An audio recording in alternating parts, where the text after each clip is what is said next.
వయ్యారంతో ఈ చిన్నది లాగిందో ఎందరిని నిలబడనీక ఎన్నో వంపులతో పొంగినది తనే మదిని ముంచిందో ఎవరికి ఎరుక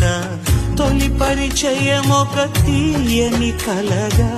నిలిపిన హృదయమే సాక్షిగా ప్రతి జ్ఞాపకం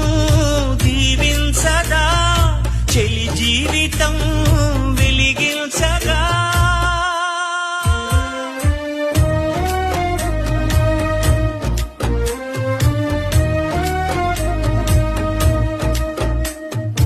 అల్లంత దూరాల తారక